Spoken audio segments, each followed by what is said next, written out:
Hello all, and welcome back to HighPriest plays Metroid Prime. Oof. Sorry, entirely my fault. I made the big mistake of starting to read one of my favorite a book series by one of my favorite authors.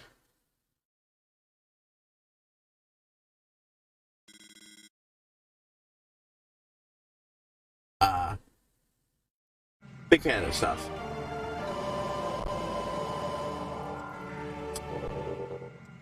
This one, I'm behind with this particular series. I'm behind on 3 books. I figured it would be better just to let it build up a little bit, but I'm rapidly catching up. Okay, I gotta get back down there, and I still think the best way to do it is to do the swing area. So.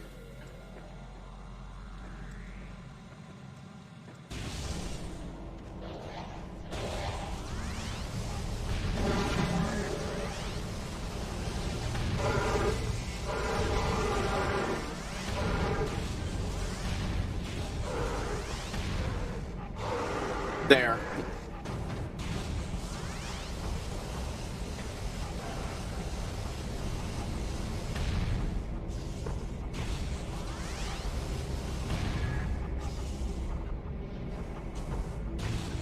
Really? Huh.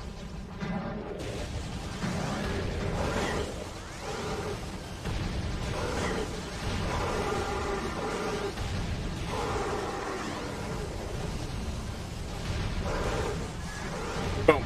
But right, yeah. And I got a little caught up. It's a good series.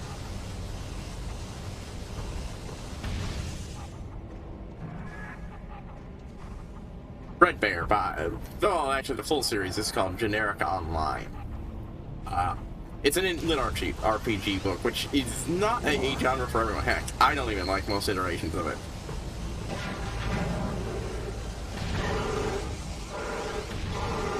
There.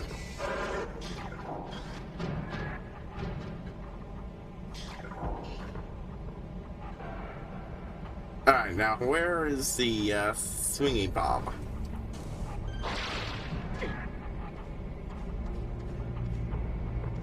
Okay. I don't know, say the thing is, these guns just get progressively more powerful in general, which I like how good yeah, there's ways to upgrade the damage, but at the same time I feel like when you go for an elemental setup, you don't want one that's plainly superior to the others. Instead, going for some way to upgrade it, all of them damage-wise.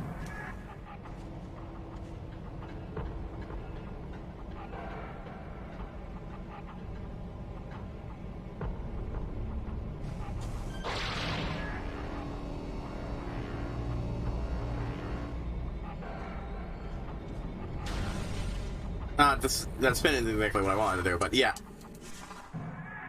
Whoop. What the fuck? Okay, shit got very weird there, control-wise. If you're not familiar with the term, basically a lit RPG is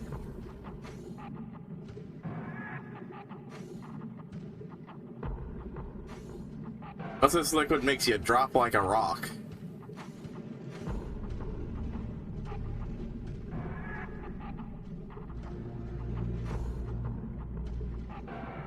If you're in the wrong spot.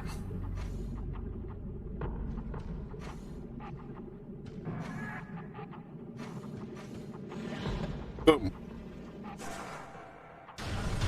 Boom. Now, wait, this is...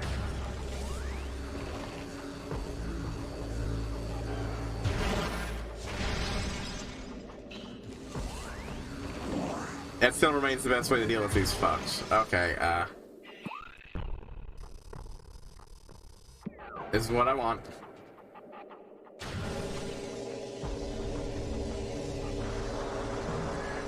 Ha ha ha ha. Oh, that's good shit. Right, right. Lit RPGs are, as in literature RPGs. Basically, you ever heard of a thing called a gamer? If you have, it's sort of like that, but okay, basically, trying to find the best analogy for it.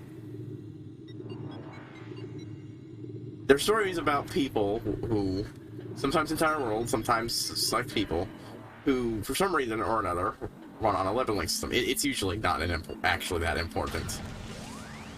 An RPG-style leveling system. It really is usually not something the story ever bothers fucking examining in any way.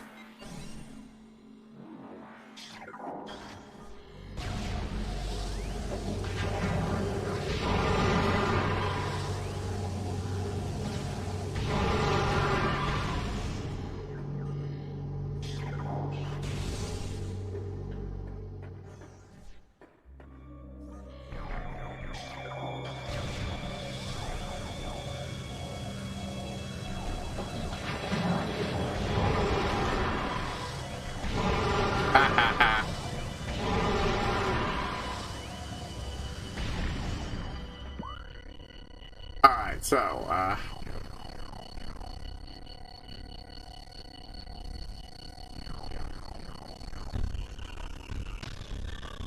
okay, I know how to get there then. Boom, boom, boom, boom, boom, boom, boom, boom, boom. Wait, I know what this is.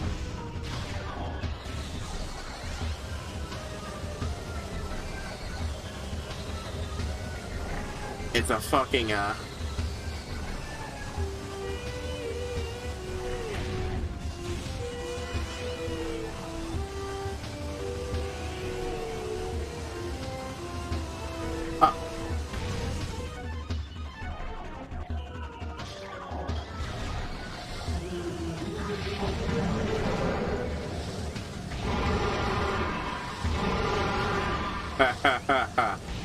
Alright. But yeah. Playing on the move is a little difficult. Basically, yeah, it's usually used a quick shorthand for both character growth and power, and yeah, I'm normally not a big fan of the genre. I mean, I usually it's more of a guilty pleasure read, or sometimes people do some vaguely interesting things with it, but it's usually just not. But outside of fan fiction, which I have lower standards for than real fiction, it's really not something I consider all that great. This is one of the exemptions. The writer also had the Nerf series, but that's an exemption. Mostly because the entire conceit of the level system is in itself, and that one, not actually not an actual thing. It's that one's about an AI characters, and it's or an upload. I can't. But one of the point is, they're in a robot body, and the leveling is mostly just a way of them representing their not even their growth of capabilities so much as their regaining their capabilities, the ones they lost, or at least the ones they should have but don't for some reason or another. As well as the development, and yeah, the development of any new abilities they gain later. But that's for Bunker Core. I'm talking about Generic Online. Generic Online does something very interesting with it that you usually don't see. It examines the effects and consequences of these systems being in place. This is very fucking rare. Because one of the key conceits is this setting, and it's revealed a little ways in the first book. The first book doesn't exactly go into details about the setting. I'm not going to do overall, especially about the setting overall, let alone the setting in the first book. We will get into that. But I will still give this one. Once upon a time, the world of Generica didn't run on video game systems. And as far as the locals, no. And it was sort of like a Game of Thrones-like thing, yeah. On the surface, you might have a few people who could throw fireballs but those were people who spent decades studying the mystical arts just to achieve that capability. And then the change happened. And now, you can learn how to throw a fireball and with a few days of training if you really grind yourself hard. This kinda drastically shifted the way the world worked. And it was not a pleasant one. There's a lot more about what happened. But that's just the first thing about it. That's just the consequences of it not being there and then suddenly doing so. The entire world changed because of it. And for the people living in it, it was not a good one. Overall. Combined with some other factors, and it's a big thing that led to one of the key things, which I won't go into details of, for the first 3 books. The Fredbear books. There are a total of 12 books in the series. At this point, I can keep going.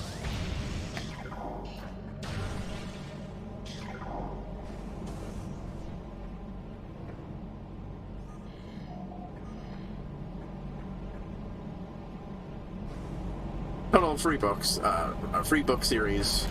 12 books split between them.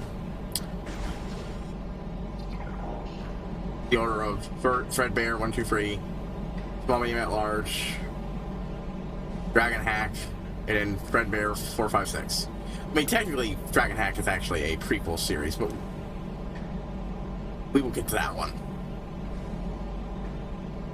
That one had, but I generally view it as the best done because it does. Any curiosity you might mystery about the underpinnings of this world, a fair chunk of it gets revealed in Dragon Hack. It goes deep. It reveals a lot. So if you want to preserve the mystery, I recommend. I'm not even talking about general spoilers. This is like knowing the direction shit will go.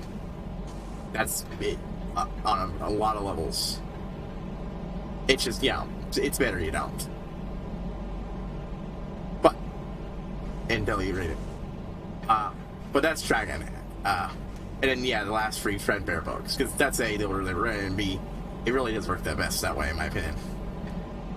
Oop.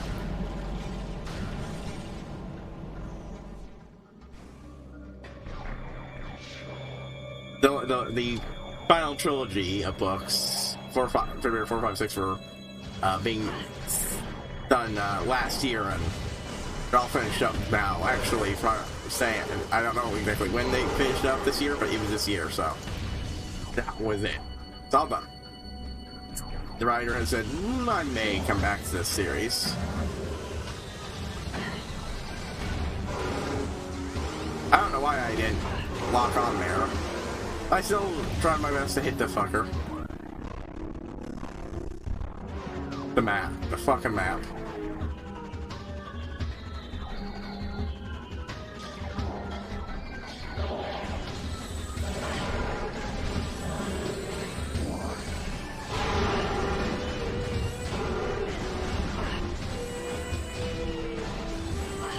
Get the fuck off me.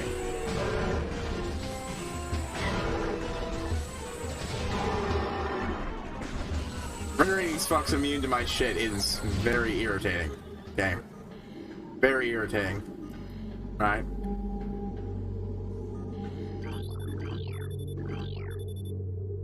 Oh, that's not what I was trying to look at. But thank you for giving me the game. I did fire my missiles. No, nothing to get for trying to blast these fucks open.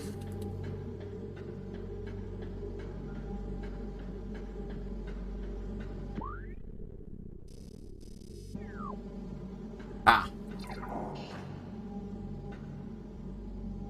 But yeah. The world. The first 3 books take place in Sylvania, which is in a kingdom called Sylvania. To say this kingdom is isolated is an understatement. It's isolated as in, you ain't getting in.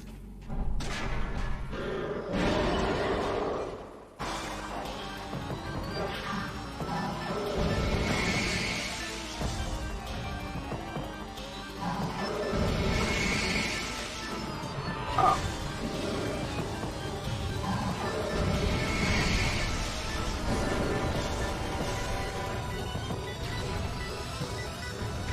I held it too long.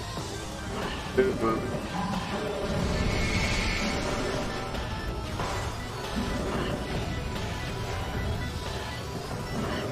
Put down your force hand already and fucking just take your lumps.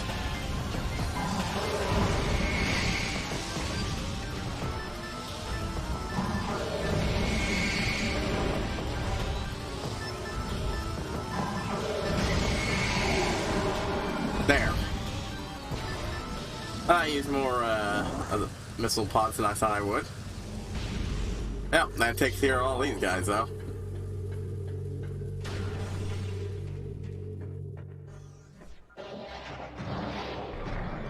Oh, good. That's not sarcastic either. This isn't, I don't have to change the gun.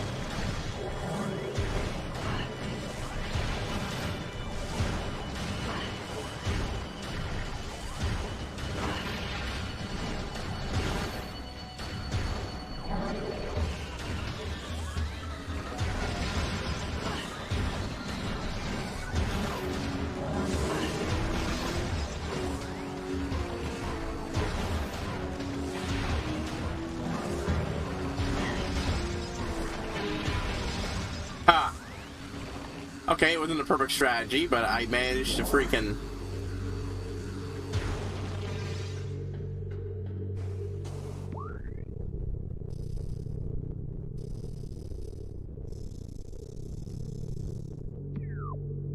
There we go.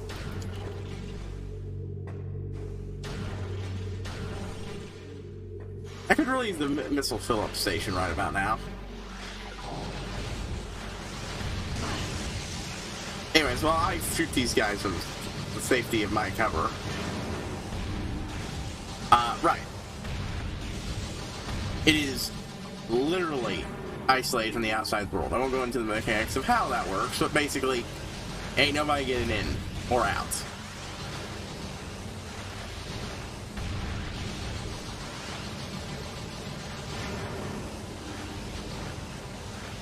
And that,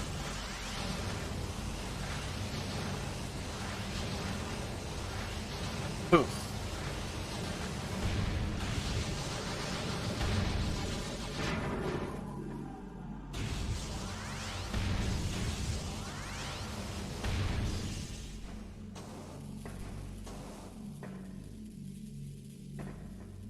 There we go. That'll happen when the world starts getting worse. There's a lot of big ifs you'll get in that series about why and what the hell is going on elsewhere. Another reason why you really don't want to read it before Small, Medium, Large, for those that might just want to continue through. Much like Dragonhack is best after the reveals of in the first 6 books, shit from only after books 1, 2, 3 that shit starts being able to affect the outside world and back and forth. And you'll get lots of payoff for things for, you know, those 3 books. You really should just leave in order, I was saying. But right, yeah. Consequences. And what makes it interesting. Second of all, stats. One of the big things, and it honestly is one of the big things I see a lot about lit RPG style stories, is no one fucking has any idea how to handle luck. It's a big argument of contention, of annoyance, and of dislike for a lot of people.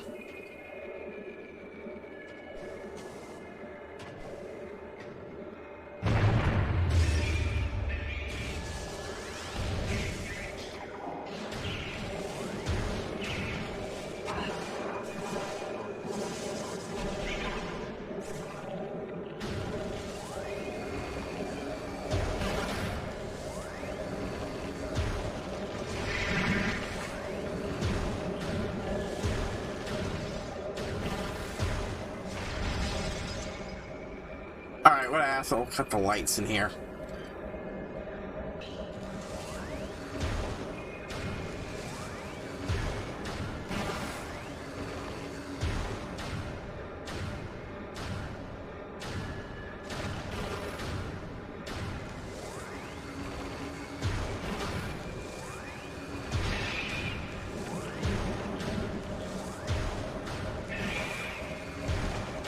Come on, there we go.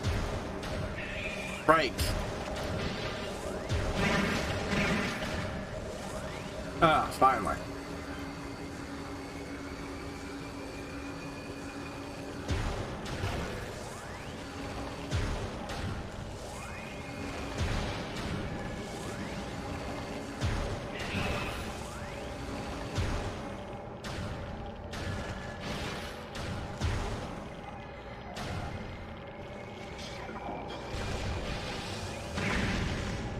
Okay,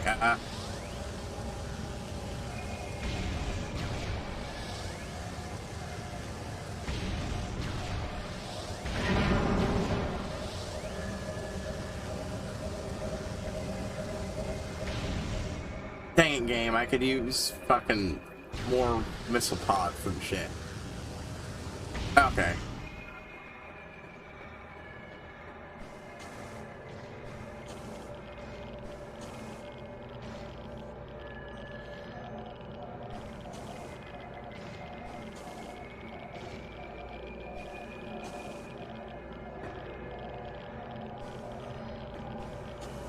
Aha. Well, now I know I need to get up there. No wonder I couldn't. Oop.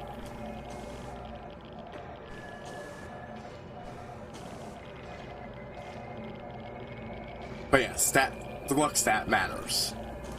But it's not, most authors are afraid of, you know, like giving characters, oh, if I make him look cool, it'll trivialize everything.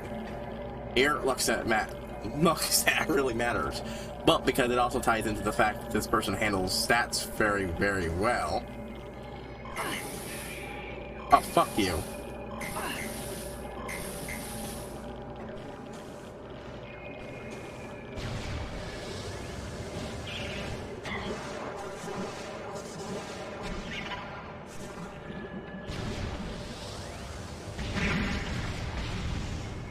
Piece of shit.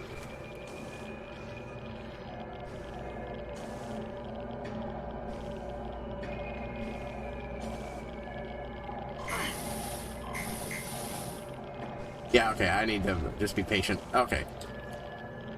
That's it. Actually, I should stat growth. And a lot of these things, because they're all based off of the gamer, basically, nowadays. Well, at least fanfiction, so a lot of the non-fanfiction ones do the same exact fucking thing. And it's not good. Oh, good.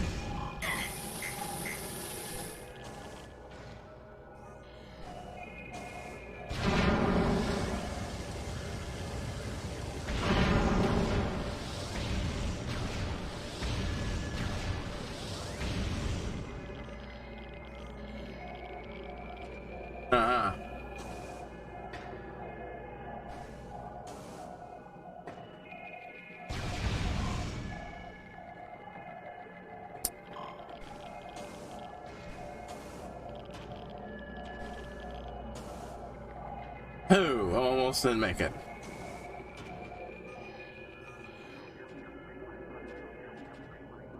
Let's see. Oh, that's it.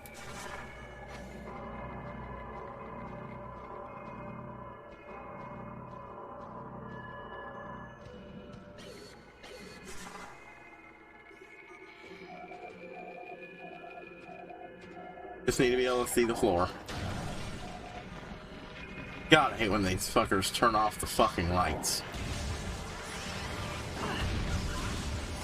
I get it to justify the use of these things like the thermal more, but it's annoying as shit. Give me missiles. I want missiles. But yeah. But even the other ones all seem to pull a lot of inspiration from the same kind of poorly made trash. But point is, stats are extremely trivial to gain, can reach absurd heights if you do things even with a remote intelligence, because there's so many ways to gain stats, be it grinding, be it stat up, blah blah blah. Yeah, and here there are only two ways to gain stats. as, and one of those ways makes gaining stats the other way harder. And at pretty much every stat, it has a fairly low, honestly, top cap before it gets to the point where you'll spend decades of your life grinding at it and grinding and not get up, because you'll only actually start going up the way you want to when you're in fucking danger.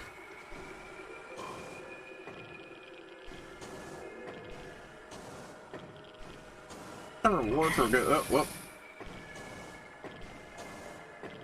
No, there's not. Ah, dang, nothing to blow up here.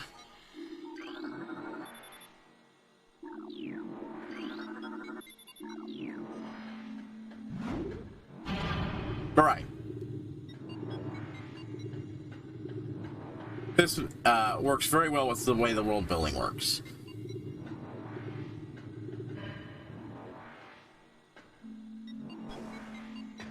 Because it allows characters to do grinding and such, which might not seem like an interesting story mechanic, but can have interesting world building things, and can have interesting character quirks and such connected to it.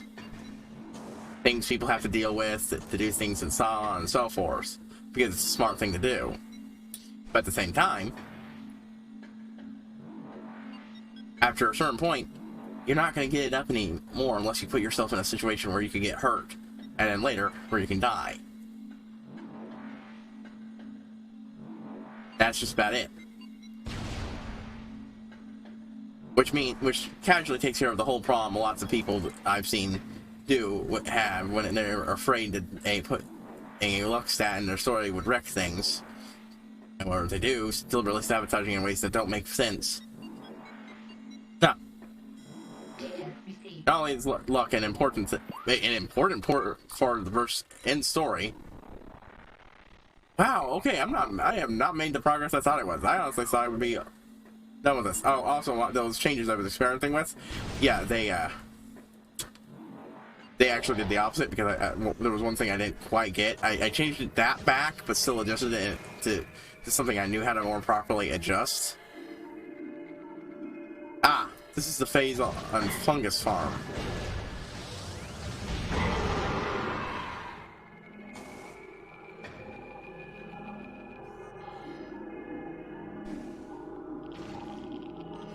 I'm gonna keep talking about it though, because it's my favorite series. One of my favorite book series. Right, luck. Lots of people can't do it, but here, boom. It has an interesting impact on the story. It'll actively affect things. It can be used in a funny punctuation when a character barely survives something by the skin of their teeth, and then ding, luck flashes in their face, telling them, making it very clear, just in case they didn't quite realize it. Oh. Wait, hold on. Hold the fucking phone. I saw that. Oh, I'm so glad I thought that was a safe spot to land, because I would not have seen that.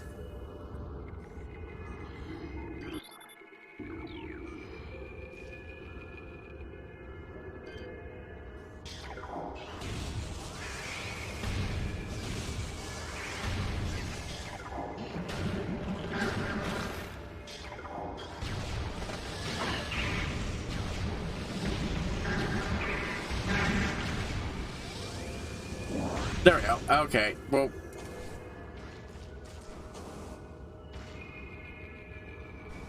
That would impact lag, nearly sending me crashing down.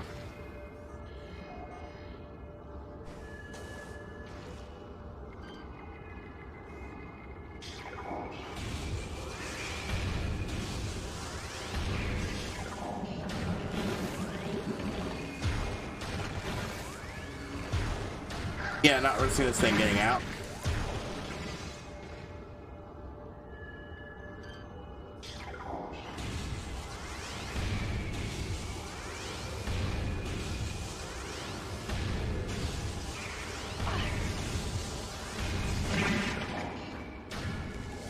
Oh, good misses. If I get to a save point, it doesn't matter how much,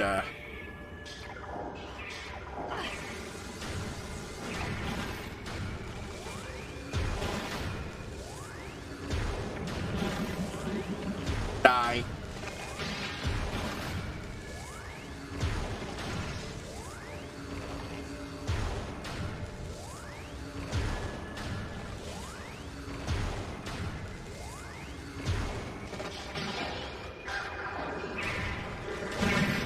Oh, that was close. So that thing does not freeze very long.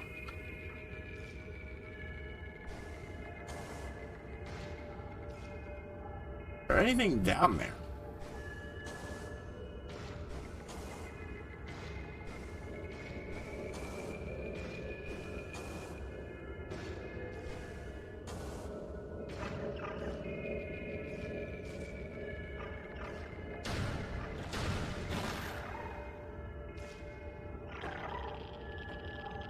I have to go down here to check.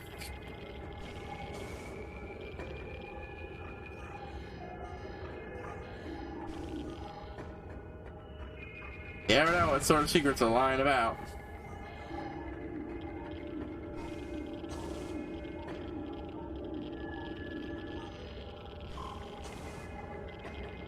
Huh.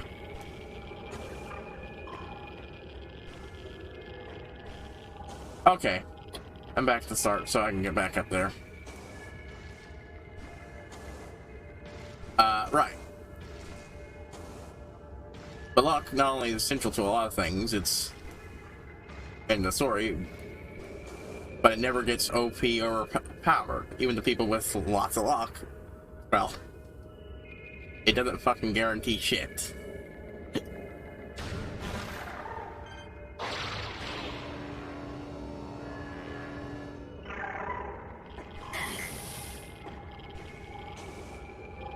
I need to wait for it to get a little further over the side, just to guarantee. I don't trust it when it was that far back. I don't trust the grapple beam.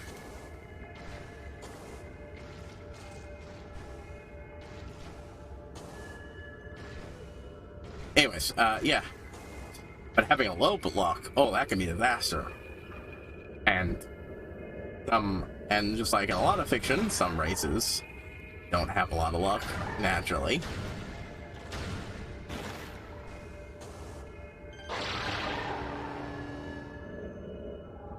Oh, fuck you. That almost worked. Because, yeah, you generally give restrictions, different races have different stat builds they generally have. It varies, but, you know, some have lower. And, oh, some people are just, and young people are born with generally low stats. People are born with lower stats because they're young. This can lead to a lot of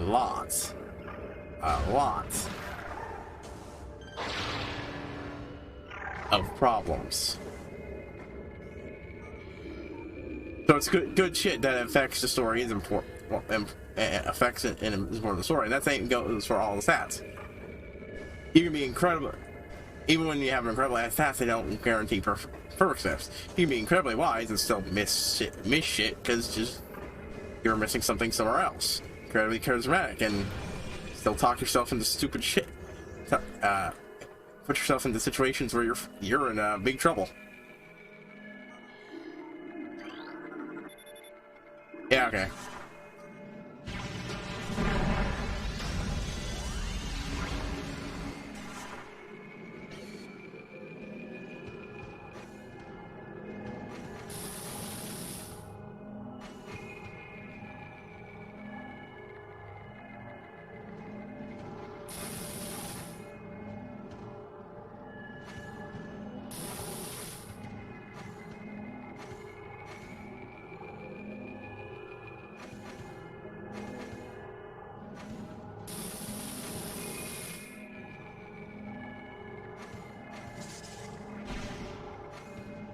Oh, I can just do that. Okay, that was more dangerous, but it worked.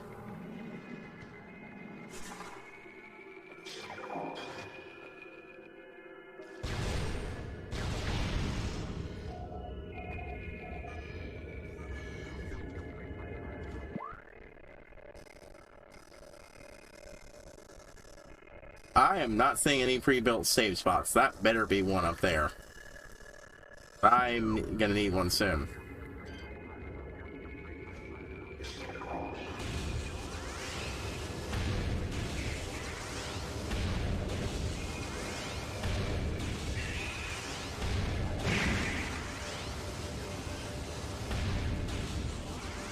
The joy of being so far away, I can actually afford to do this.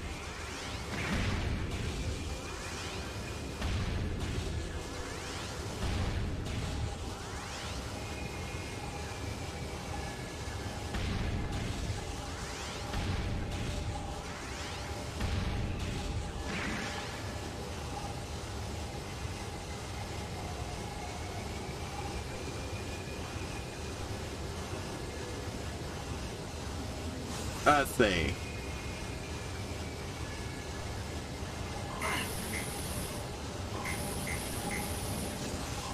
Okay, nope.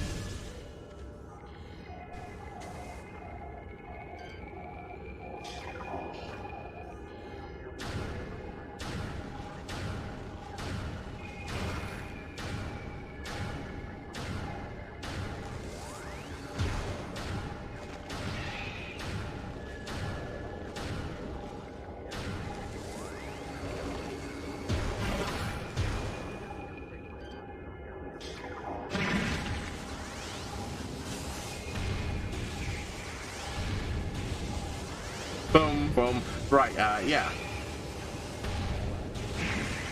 So it handles all of that really well. And a lot of the things are really fucking interesting in how they interact with things.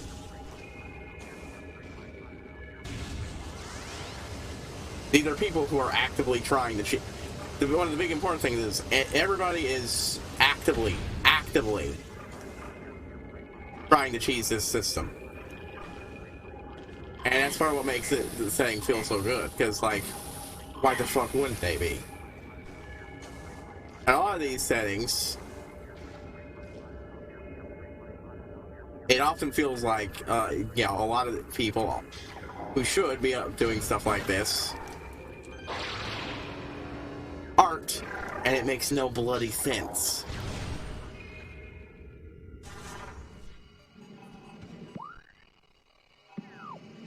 Oh, it's a missile recharge station, not a save station. That's probably a save station to the side there. That's actually really good. I need one of those. These aren't very common. I have a feeling I'm going to need it for this boss, but I'm not right there just yet.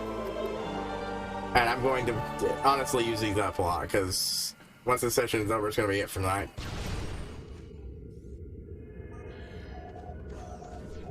Now, the system has other things to it.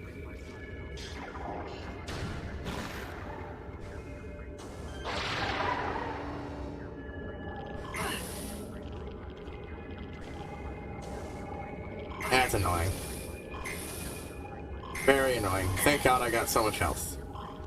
It's the first time I've got to the point where I feel like I really need this much health.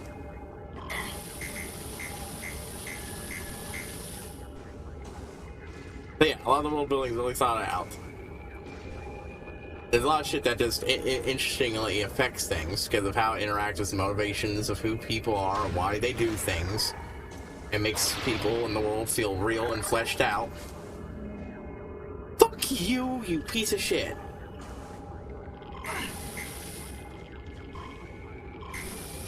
Avoids any feelings of, I understand some people feel it's an overused term, and I agree, it often is. But Mary Sue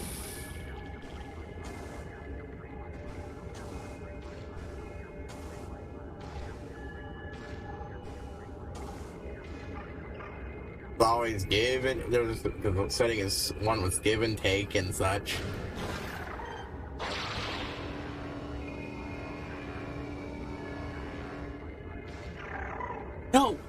No, god damn you, fuck you.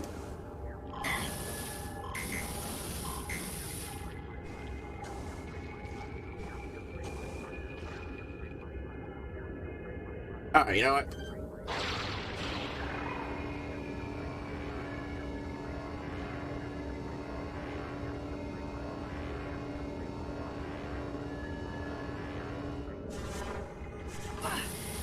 Hey, you know what's actively makes shit worse?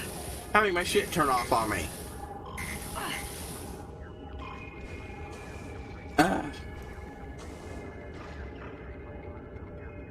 Alright, you know what?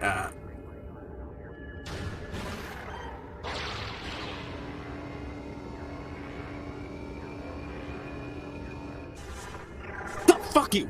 Fuck you! Fuck you! I didn't press that! That's not what happened here.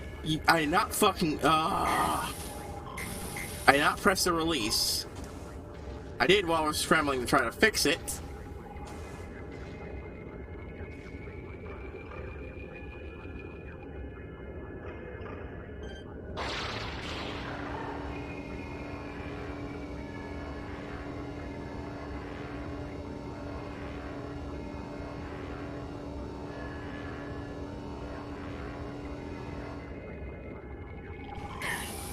Wow, it really is just fucking pathetically easy to fuck this shit up.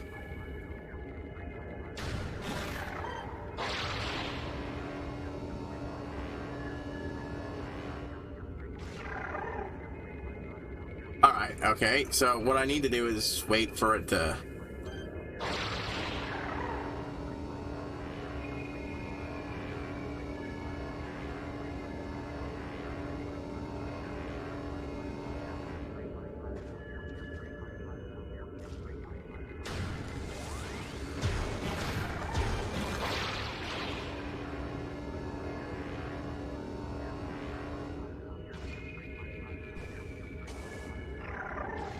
There we go.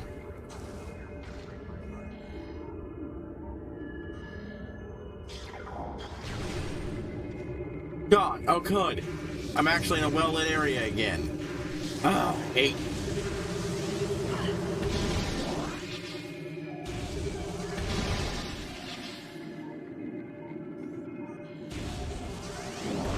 I never thought I'd have to deal with invisible ones of these.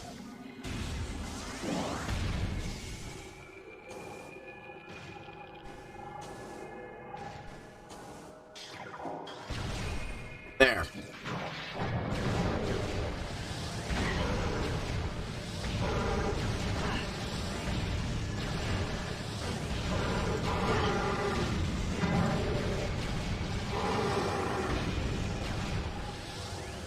Okay.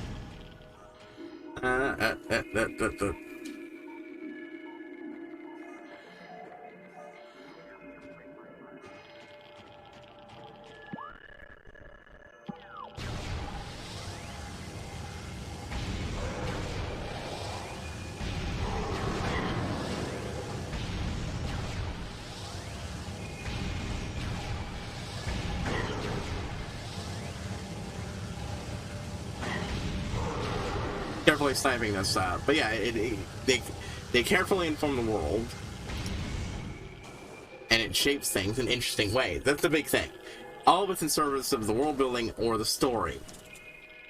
Especially, it is especially felt in I feel the first two stories, especially the first one, so where and now I get to the actual premise. The first one follows Fredbear.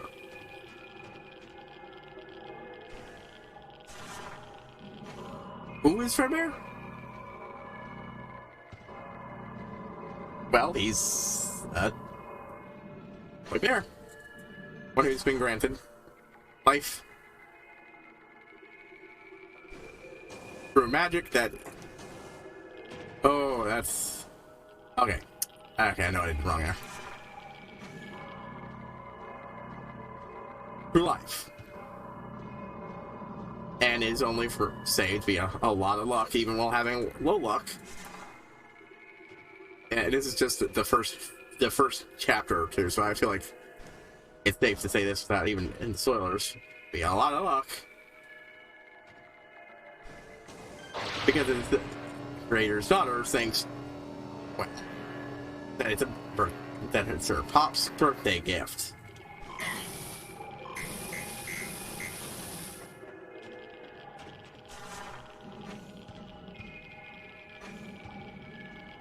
It's very clear that whatever the fuck this old wizard is trying to do and trying to create, he doesn't truly understand. Because if he was trying to create, you know, something like Fredbear, well, he sure doesn't seem to understand he already made it. Alright, well.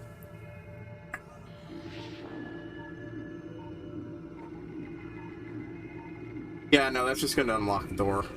And I didn't see any other shit in there, so.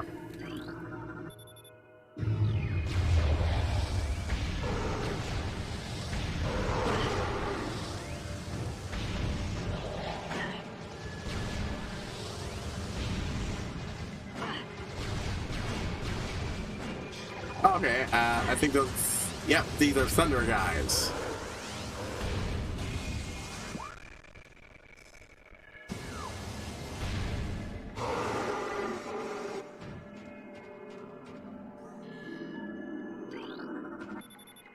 Data suggests that Omega pilot lifespans are critically low. High levels of phase and exposure, content rapid subdivision, all tests are no subject with longer than 2 decacycles on our simulation. And it's supposed to be cost effective. Yeah, you don't really mind if their lives are shorter, but they gotta live long enough to actually be fucking useful. Omega pilot resonance system tests and fluid testing that the system is very effective against speed weapons. We are alarmed at the field's inability to handle missile attacks, however, since science team is working around the clock to correct this critical design flaw. And it cannot afford to ring this bell. Pirate data. Space Prime encrypted data coded. Log 11394. As we are to observe the development of Project Helix's elite pilots, it becomes increasingly obvious that those warriors will usher in a new era of space pirate dominance. They are incredibly resistant to damage, and their ability to transport and wield so many weapons at once makes them the ideal mainstays of our ground forces, so they are not as quick as the typical pilot. That makes a little difference with the platoon of elite pirates in the vanguard, an army of normal and flying pirates who have near indestructible background that should turn the tide in any engagement. Right. So this is going to be a save. If it's not, I'm safe staying, and that's going to be it. Oh, what a shocker. It's a save room. Nothing to scan in here? No? No. Okay. I will finish delivering the press, just because, you know. And it starts off with, you know, decently whimsical adventures about a girl and her stuffed bear. You know. With underlying darker shit there, but it slowly builds up, and then boom, crap, boom. It starts rising and rising and rising until it gets in. It's very solidly done how it shifts. Well, actually, it's always is an adventure story with these elements. But yeah, like the main character, it helps a lot because the main character straight up doesn't even understand the systems that they are seeing at first. They can't even read, let alone understand what they're looking at are words. So that floating in front of their face, so they can't even see at first, after the first couple of pop-ups. It does a lot that's very good. Very interesting. Second book series follows Chase Barrymore, who is someone who is a teenage Halpin. Think Hobbit, but they look at the average Hobbit. I mean, Bill Baggins, but how Bilbo Baggins acts like he wants to live as too extreme, and it's excitement. They are boring to the extreme, which of course means our protagonist is a little abnormal in that regard. This one follows her as she starts delving into gets the adventure she always wanted. Yeah, it's fairly normal. And starts delving into the secrets of the world. And she becomes, well, a small medium at large. Dragon Act. Spoiler. That's how I feel about it. I like Dragon Hack. I do. I especially love seeing all the reveals about this rich world we get. And it even took me from a plot point I didn't originally like, it revealed in Arch, but it is so many spoilers. is really best. I will say this. Amongst the traveling companions, she gets is another entity like Bear, the one more knowledgeable what he is and what he's capable of, as far as this mysterious entity that's seemingly not to be trusted, called a player.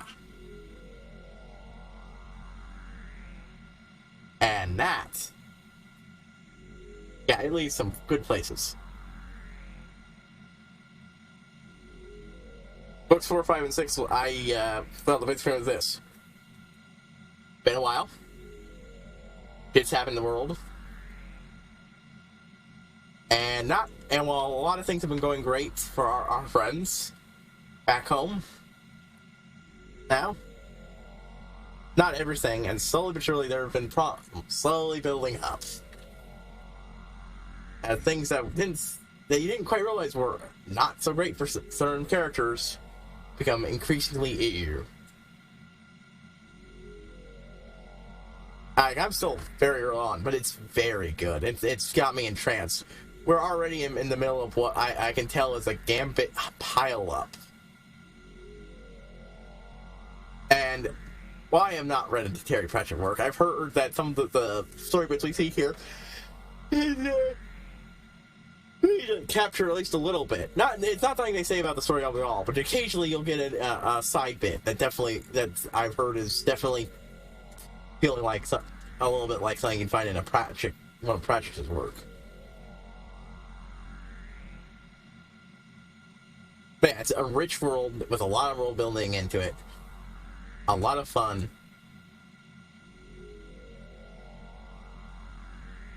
Like I said, the system is everybody that knows what they're doing. Who understands that the system is even a thing, at least, is trying to power the system. Just because, well,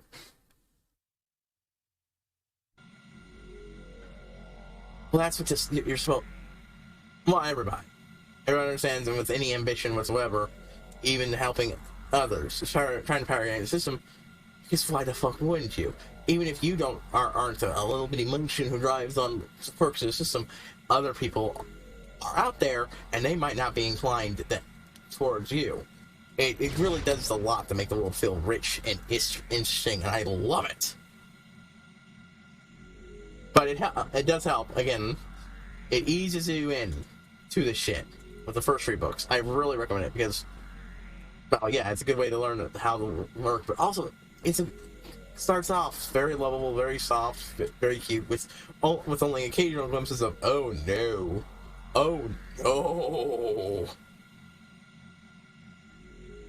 But yeah, I started reading again and I got caught up. Talking about that, I absorbed a lot of time. That slowed me down a bit, but I don't regret it because at least I had things to talk about. But that's all I got for today. We're right out before the boss fight. I will say this: after the boss fight, if I might spend a little time trying to figure out where the relics are on screen, but if I'm stumped with any of the remaining ones and where they are in the Faithful Mine, because I know where the one in is the Chozo area, and I'm pretty sure the rest of them are here in the Phazon Mine. And I don't get I might switch over to only recording the bits when anything new or interesting happens on my way to doing something.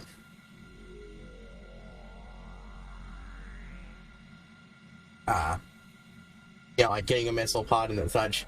Because I'm getting to the point where even though I like backtracking, it's gotta be boring for me and boring for you. So just cut out a lot of the blank space and just boom, get right around until something interesting happens or I get there. Because, like, if I can't figure out where the things are, I'll just look them up and then I go get them myself. And that's pretty much how I'm going to handle missile pods, too. But, HighPriest signing out, and I will see you all next time, folks. See ya.